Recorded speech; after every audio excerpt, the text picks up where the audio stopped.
Welcome to the Liverpool Talking newspaper for the week ending Saturday the 26th of January 2019. It's edition 1870. It's hello from Margo Guppy, Pat Beveridge, Steve Reardon, and Charlie Formby, who is also our technician. I have to say, we have three other people sitting in with us learning how to use the microphone and the computers. Yeah. There just happen to be three dogs. So, behave, Charlie. They're quiet at the moment. Yes. There's Buddy, there's Nicola, and there's Buster. And he's a lurcher, and he's new. and he's gorgeous. And he's only 14 months old. And he's trying his best to behave. It's sort of working halfy, but he's having a kip at the moment. So if you hear a noise in the middle, it's not our responsibility. All right? The dodgy hounds. Right, hello everybody. I hope it's not too late to wish everybody a happy and a healthy new year. Yes, I'll second that. Although, you've already heard me say that on the Yes. Steve Bins. I hope you've recovered from the rigours of Christmas. Can we just have it once every 4 years, like leap year? No. It would be a whole lot easier. No. Oh, all right. Right, nobody's got anything exciting to tell us? Nobody's won the lottery or... Oh, all right then. Well, we've all No. come back here, so obviously. No, you might have done it out of dedication. Yeah. Yeah, We'd I think if I all won be the on a lottery, world. I'd still do this. of course you would. What, miss out on your world cruise, Charlie? You'd send it from a South Sea Yes. island. Yeah. That's true, yeah. In a bottle. Talking of which, I'm bound to remind everybody, as we had a committee meeting yesterday, and amongst other things we talked about our finance, which is very, very low at the moment. And because of the age we live in and technology, not everybody, they like to listen to the news by different means these days. We don't have a large amount of listeners as we did a number of years ago, but our finances are sadly depleted. And I'm told by Mr. Binns that I must say to you that we will carry on as long as we can, but you will know in plenty of time when and if we need to give up the talking newspaper, because, as I say, it costs money to rent this studio space and other things that we have to purchase. But we will keep going as long as we can. But I thought you needed to be warned. Right, I have made a total mess up of everything this morning. I forgot several things, and thanks to Charlie and Steve and Pat, they have rewritten the quiz at very short notice because I left it at home. So, Steve is now going to read the questions to this wonderful quiz. If I might just say, the noises you can hear in the background that are the builders next door who are building a new home and bargain warehouse, and that's going to be going on through the broadcasts for months to come. So it's not us either, and it's not the doggies. No? No, The doggies are very good at the moment. and the Yeah. background noise isn't anything like as bad as it was in September, Charlie. Right. I'll get back to Margo. I think we're Right, ready the subject to go of with Steve, this are quiz is sport, generally. Question 1. In what year did Roger Bannister run the first 4-minute mile? Was it 1, 1939, 2, 1954, or 3, 2013? well, Question 2. In what event did Mary Peters win gold at the 1972 Olympics? Was it 1, 100 metres, 2, 50-kilometre walk, or 3, pentathlon? Question 3. How many events are there in the decathlon?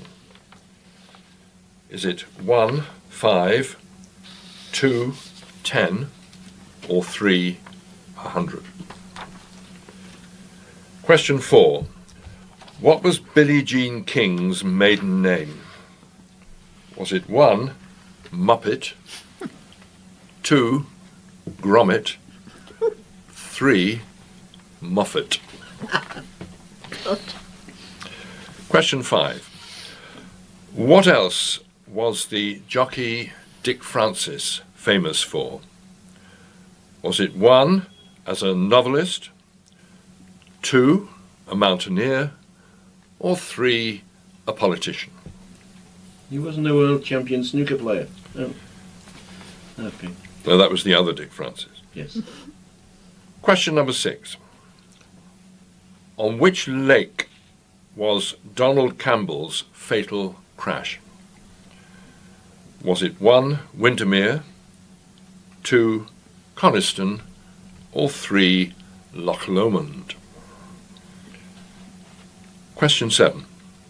Which darts player was nicknamed the Crafty Cockney?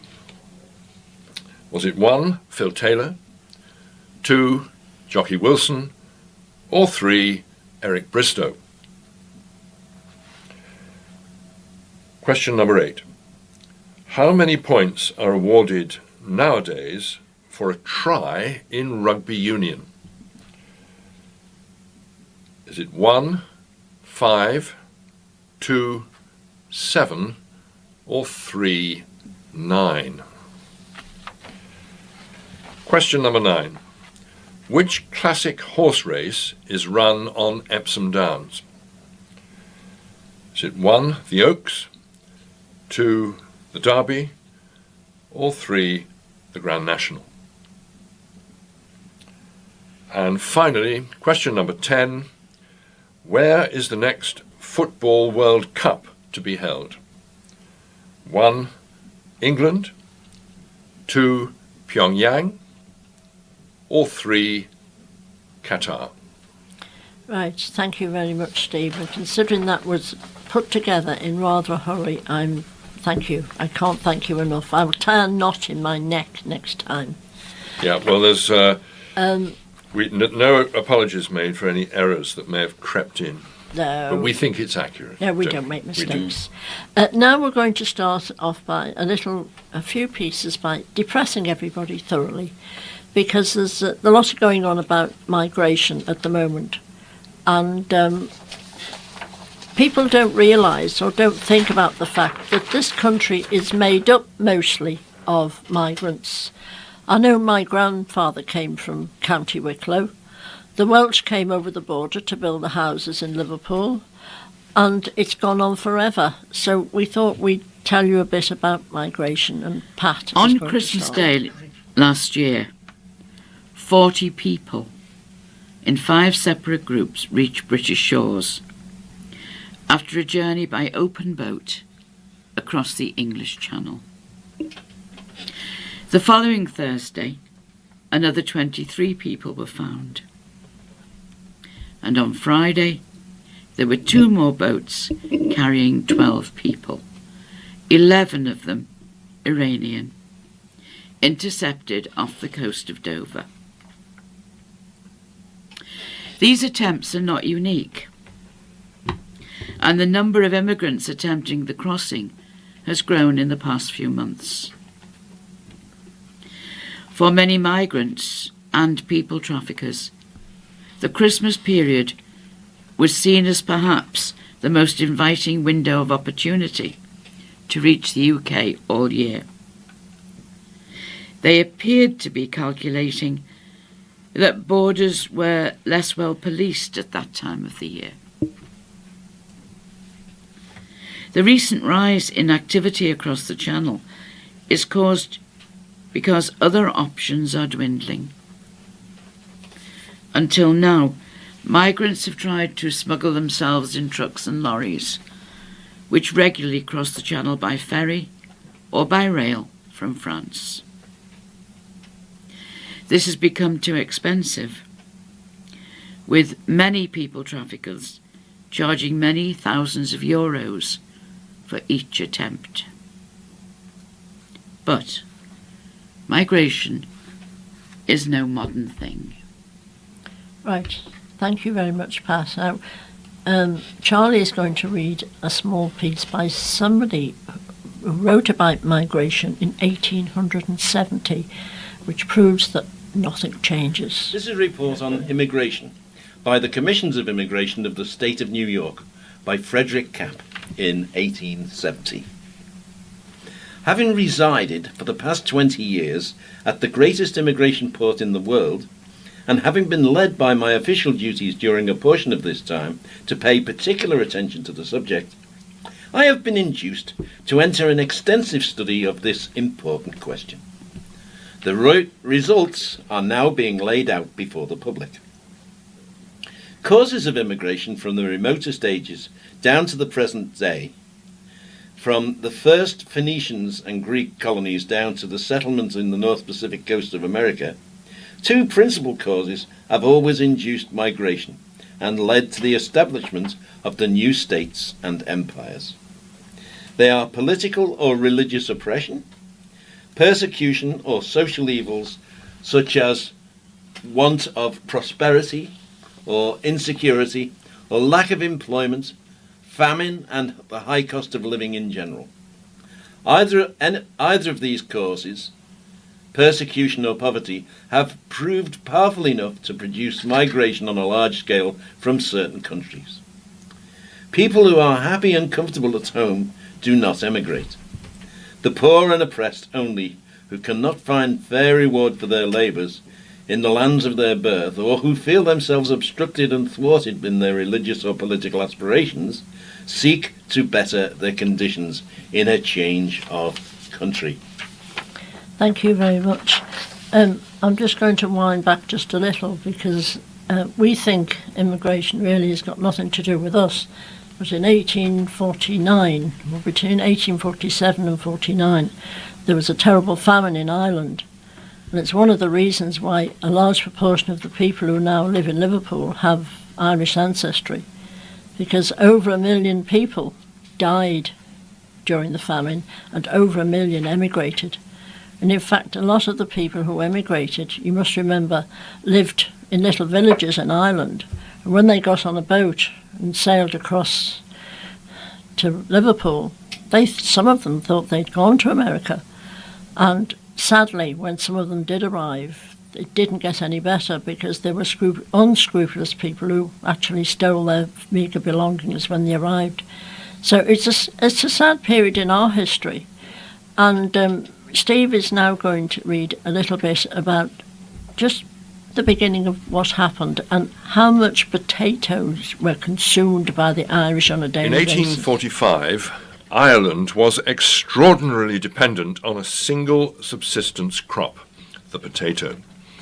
Out of a population of 8.5 million, over 1.5 million landless labourers and their families had no other significant source of food. 3 million more from smallholding and cottier families were also very largely dependent on the crop. Yet it was the rural poor who were at most risk if the crop failed. Consumption of potatoes was extraordinary by modern standards. Adult male labourers would eat up to 6.3 kilos of potatoes daily, with women and children over 10 consuming about 5 kilos, and younger children around 2.3 kilos. These would be eaten in 3 equal meals with a seasoning of salt, cabbage or fish when available. A meal would be missed if there was a shortage of food or fuel. An estimated 7 million tons of potatoes were required each year for human consumption by the 1840s. Thank you very much, Steve. It was very, very sad because the disease that attacked the potato, the problem was that they found this new potato seed actually brought from South America, and it was found to have this disease in it. And you'd have a crop of potatoes one day, and the next day you would have none, and you didn't have to, if your field of potatoes was, well, a few hundred feet away, you know the failed crop before you left your little hut because you'd smell it. And that was disaster. If you had nothing else to eat, well, what did you do? Nothing. They had cattle in Ireland, but it was exported to this country. And so that is one of the reasons why these poor people just died of starvation. There is one lady that wrote a book. Her name's Aisneth Nicholson, and she lived in America, and she employed domestic staff, for Irish domestic staff, and they told her about the sadness in Ireland, and she didn't believe it, and she came to Ireland and walked round a fair bit to discover. She wrote this book, and she did say, I wish this book had never been written. And it's so sad. I couldn't even get anybody to read a bit here, because I don't want you to be all in tears, but I want you to understand that our history is immigration. And we've got a couple of letters here. Pat's going to read one, and Steve, of people who had gone to America and written home, and just a little snippet of what it was like. This is a letter from one Catherine Hennigan from St John's, New Brunswick, and it's dated the 15th of February 1848, and from a relatively uneducated young woman, I think. Dear Father and Mother, I take the present opportunity of letting you know that I am in good health, hoping this will find you and all friends the same. I wrote you shortly after I came here, but received no answer, which make me very uneasy until I hear from you and how you are and all friends. Dear Father, we had a pretty favourable passage. We cast anchor at Partridge Island after 5 weeks' passage. There were 4 deaths on the passage, but the second day after we arrived here, and after the doctor came on board, the sickness commenced. We were then put on the island for 3 weeks, and the end of which time my dear little Biddy died. Thank God I got safe off and continues to enjoy good health since. Dear Father, pen could not write the distress of the Irish passengers which arrived here through sickness, death, and distress of every kind. The Irish, I know, have suffered much and is still suffering. But the situation of them here, even the survivors at that awful time, was lamentable in the extreme. There are thousands of them buried in the island, and those who could not go to the States are in the poorhouse or begging through the streets of St John. If you would wish to come here, I would like you was here, as I think times will remind here after. I think times will mend here after some time. And dear Father, I will soon send you some help. I went to the country with my uncle, but he went off to the States since. Let Uncle Paddy know that Thomas went to Boston with my uncle. Thomas got a place for the boys in Boston. No more at present, but remain your affectionate daughter till death. Catherine Hennigan. Isn't that a sad story? Don't you want to cry? They lived in dreadful conditions. They did. And now Charlie's going to read another little letter, which is just a bit distressing, but it's got to be read. These letters from Dr. G.M. Douglas, the medical superintendent for Grosse Isle. This Grosse Isle is an immigration station on New York, I believe, and also A.C. Buchanan, the immigration agent at Quebec, and they describe conditions at Grosse Isle quarantine station in 1847. Every vessel bringing Irish passengers, but more especially those from Liverpool and Cork, has lost many by fever and dysentery on the voyage, and has arrived here with numbers of sick.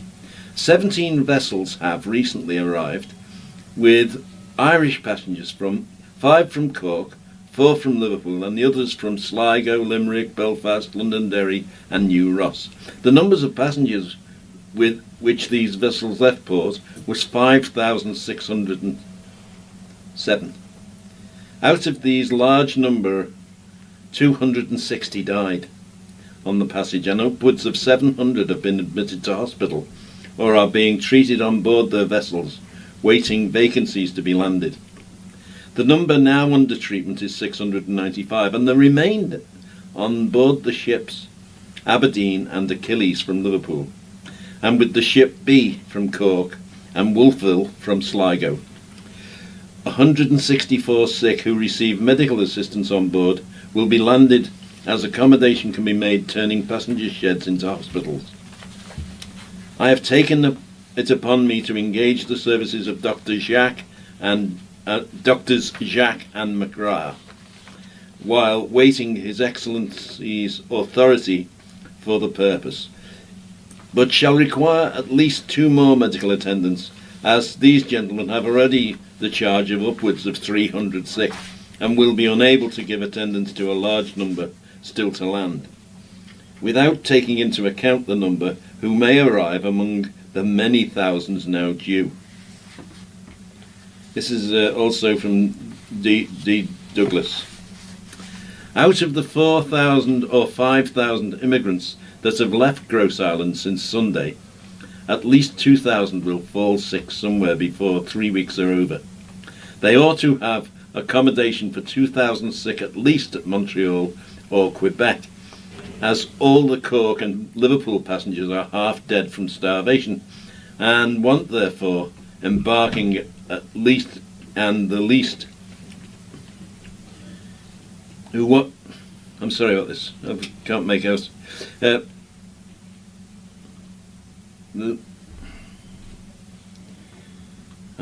I'm confused. I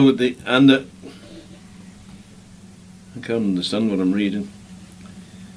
Just read it as it is, Charlie, because... Yeah. They ought to have accommodation for 2,000 sick at least at Montreal and Quebec, as all the Cork and Liverpool passengers are half dead from starvation and want before embarking, and the least bowel complaint, which will sure come with the change of food, finishes them without a struggle. Oh, I see now. I never, it's missing a couple of commas. I never saw people so indifferent to life. They would continue on the same berth with a dead person until the seaman or the captain dragged out the corpse with boat hooks. Good God, what evils will befall the cities wherever they alight. Hot weather will increase the evil. That's the end of that. Right. Thank you. I'm very sorry if I've distressed everybody. I do apologise. The next edition will be a happy one. We are going to change the subject drastically now, and Steve is going to read an article about somewhere where we all know, somewhere where it used to be wonderful and now it's not so good. It's now the very Adelphi nearly Hotel. 200 years since the first Adelphi Hotel was created out of a terrace of Georgian townhouses, and it has been at the heart of the life of the city all that time.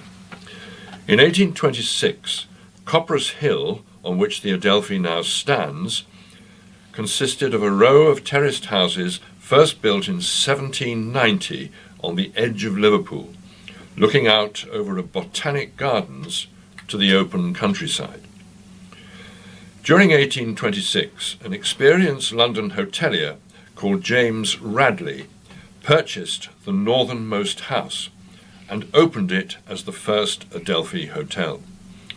He soon subsequently acquired adjoining properties to enlarge the hotel, properties which had originally been built on the site of a country home owned by 2 brothers, whom Radley honoured in naming his hotel Adelphi, being the Greek word for brothers.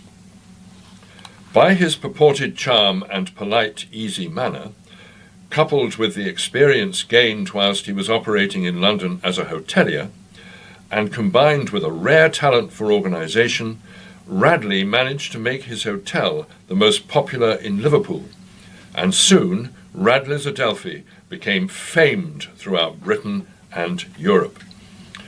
Charles Dickens, something of an expert on hotels as a result of his extensive reading tours, not only loved Liverpool, but also rated the Adelphi Hotel as his particular favourite. He first stayed there in 1839, and then again with his wife in 1842, before sailing to America, describing his dinner as undeniably perfect. 30 years later, a letter from Mark Twain to his friend Dr. John Brown in Edinburgh attests to the lengths taken by Adelphi's staff to attend to their guests' every need. He wrote that the waiter at the Adelphi agreed to securely ship a valuable document for him. The second Adelphi was built on the same site in 1876, but bore no resemblance to its predecessor. It boasted nearly 300 bedrooms and 50 parlours, making it a match for the best contemporary American establishments. There were 140 on James Radley's staff. It was the hotel of choice for foreign princes, visiting ambassadors, and members of the royal family. By the 1880s, the hotel was illuminated with a new invention, electric light. In the area of cuisine, the Adelphi was world famous for its turtle soup, another favourite of Charles Dickens. Green turtles were brought by ship and kept in subterranean tanks before meeting their fate. The soup was exported far and wide, and doctors even prescribed it for invalids. Following Radley's death in 1892, Midland Railway Hotels took over the premises, providing a new name, the Midland Adelphi, and a new hotelier, William Towle. Nearly 20 years later, Towle decided that Liverpool needed a hotel of equal stature to that of the Midland Hotel in Manchester, which he had built and helped to design after completing an inspection tour of the greatest hotels of Europe and America in 1903. He decided to demolish the confused, rambling, dear old Adelphi and built a completely new hotel, the building that exists to this day. The third Adelphi opened just before World War I, and if you were not rich or famous, you would neither fit in nor be able to pay the bill. Acclaimed as the world's most palatial hotel, it certainly lived up to its reputation. Every bedroom had a private bathroom and boasted one of the latest inventions, the telephone. There was a Turkish bath, a full-sized indoor heated swimming pool, sauna baths, squash and tennis courts, and shooting galleries. The French restaurant had walls inlaid with rare woods, and the Sefton Room, which specialized in English cuisine, was designed to be a replica of the first-class smoking lounge on the Titanic. Because the hotel was built primarily for the benefit of passengers who travelled on the luxury liners, all bedroom doors on the first floor, 4 floors, opened out, just as the cabin doors did. These Edwardian bedrooms were connected by corridors embellished with Italian marble. The building of the hotel involved immense capital outlay, even in those days when labour was comparatively cheap. But as a prestige hotel, a profit was hardly expected. The belief was that quality mattered, and since the shareholders were wealthy, their interests figured low on Arthur Towle's priorities. However, the hotel flourished considerably, for it became Liverpool's arrival and departure point for passengers on the great Atlantic liners to America and other parts of the world. In 1984, the Adelphi was one of the British Transport Hotels, a subsidiary company of British Rail. Little money had been spent on the hotel for many years, and the bedrooms and public areas had become old and tired. The top 2 floors were closed in a bid to save on rates, even though until the 1960s chambermaids had been living in these bedrooms, which were in a state of disrepair. And eventually the pigeons moved in and the rain came in through the roof. In a mass privatisation programme of British Transport Hotels, and shortly before the hotel was finally due to close its doors forever, the Adelphi was purchased by the Britannia Hotel Group and became the Britannia Adelphi Hotel. This was the beginning of a total refurbishment programme, which was to change the Adelphi Hotel and restore it to its former grandeur. The top 2 floors were made into single and club rooms, as found in most recently built modern hotels. However, the bedrooms on the first 4 floors were refurbished to their former splendour. More recently, splendid modern bedrooms have been built to the rear of the hotel, bringing the number of bedrooms to 402. Public areas and function rooms have also been refurbished with beautiful carpets and exquisite chandeliers, every function room being very different and very eccentric. Nowadays you can still take a dip in the original swimming pool or walk the marbled corridors, but you can also get married at the Adelphi or simply hold your wedding reception here, as Cilla Black did. The famous names who have stayed at the Adelphi are legion. Roy Rogers was there in 1954, along with his famous horse Trigger. It is said that Trigger made a grand entrance from the mezzanine floor down the stairs to the main lounge, where an enormous audience greeted him. How he got to the mezzanine floor, no one quite knows.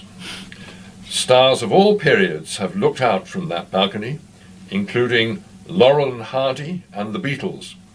Labour Prime Minister Harold Wilson was a regular guest at the hotel when visiting his nearby Huyton constituency. The vast lounge, one of the Adelphi's most striking features, has featured in the serialisation of Evelyn Waugh's Brideshead Revisited, doubling appropriately as the interior of a 1930s luxury liner. The more recent BBC TV drama series Lilies was also partly filmed in the hotel, while staff became the stars in 1997, when the BBC filmed an 8-part documentary about the day-to-day running of the hotel.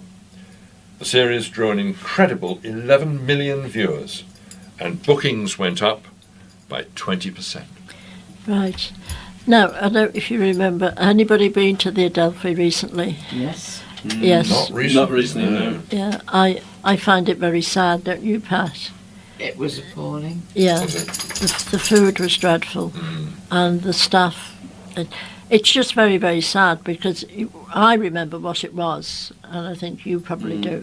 And it's just Yeah. been let to go. People buy these properties. I believe the guy that owns it now also owns a hotel in Manchester, and it's in the same state. It's not a place where you really want to stay. Is that what the former Midland Hotel? I think so. Yeah, that was, yeah. Yeah, and it's just very, very sad. But thank you very much. That was Well, it. we used to have Bar Mess there as well, which is where barristers go and eat and drink privately and get drunk and so on. But for the same reason, the decline in standards, the food particularly, meant that, we left in the end and went elsewhere. I know. Very, very sad. Well, now the next item is birthdays and the quiz. Now, I was due to read the quiz, but I can't, because I can't read handwriting, because it's my fault. And the birthdays, well, we ain't got none. So As they say, she can read reading, but she can't read writing. that's it. So we're going. I'm sorry, Steve. You'll need a drink of water after this. I'm okay. Yes, we're going back to Steve in a so minute here to are read the the quiz. quiz answers. I'll read the questions back and then give the answer. Firstly, question 1. In what year did Roger Bannister run the first 4-minute mile? No, that would be...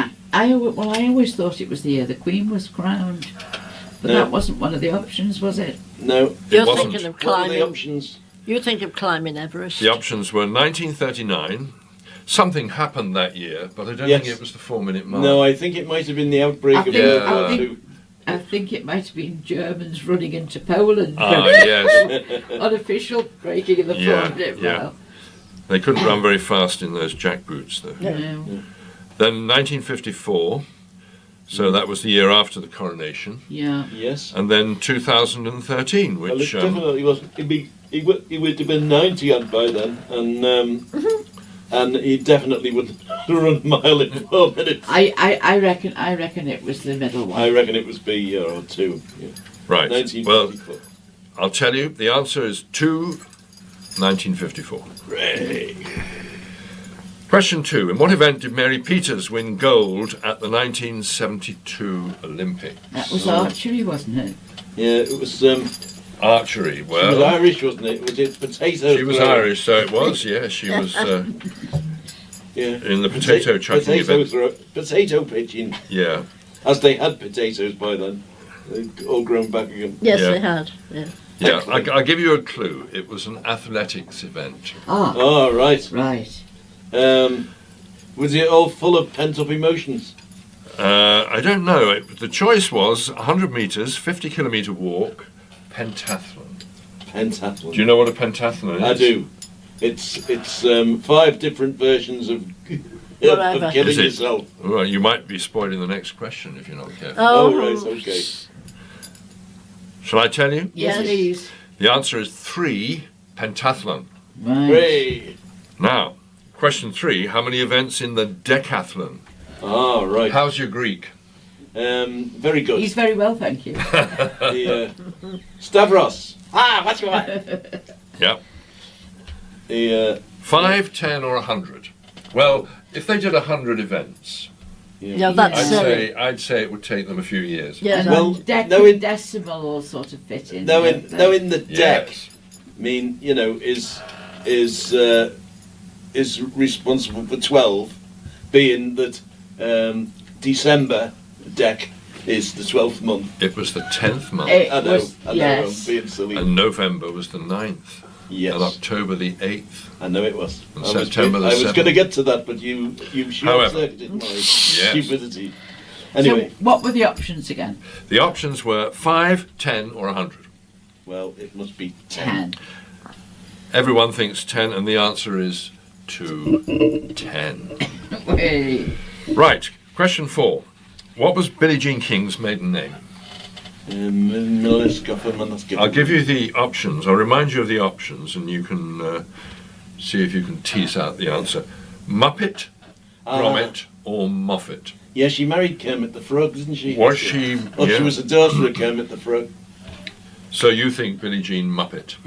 Do you know It this sounds is right, doesn't it? this is getting silly? Yes. It is. Yeah. Tell us the answer. I'll have to tell you the Put us answer. out of our misery. Number 3, Moffat. Moffat. Billie Jean Moffat. She was a Yeah. King, good fine King dancing goes girl. better, doesn't And it? she came out of nowhere and she beat the big favourite of the day, who was Margaret Court, I think. Oh. Yeah. Who and what was her name? Just as a matter of She was interest. she was Mrs. also Margaret known as Court. Tennis. Before she was married, before she was Margaret Court, can you remember? Oh No. yeah, She was Margaret Smith. that's right. She was. But that's not a question in the quiz. All right. Question 5. What else was the jockey Dick Francis famous for? He was a He wasn't novelist Irish, was or he? a mountaineer or a politician. Was it modern pentathlon? Yes, No. he was MP for Modern Pentathlon. Yeah. Do you know what? And that's what it stands for, you know, Yeah. MP. Do you Well, think I'd be loopy by the time I go home? I think yes. Well, I the always thing thought is, it you've stood been for loopy mad since you people. got here. That's Mad true. people. It's Yeah. true. Yeah. So yeah, I've actually met Mr. Francis at the Grand National a couple of times, Yeah. and I know that he was actually quite a famous author. You were probably the reason he just didn't quite win the Grand National. Yes, you're right. So what was he? He was He an was- author. Awesome. That's correct. The answer, number 1, novelist. Sid. Forget his surname. Halley, Sid Halley. Sid yeah, Halley. was his hero. the Comet Man. Yes. Question 6. On which lake was Donald Campbell's fatal crash in 1968, I think? Was it 68, 67? 67. Yes, I think it might have been. February 67. Yeah. What lake was it? Was it Windermere, Coniston or Loch Lomond? It's a place I will never forget. So I'll let somebody else have a go at it. It's Coniston. It is. Definitely. I It's would late. have said Windermere, but then No, it No, wasn't. it's number Coniston 2, was. Coniston, and there's the museum is there. It's near the Ruskin Museum, also at Lake Yes. Coniston. Mm. Do you know why it was run on Coniston?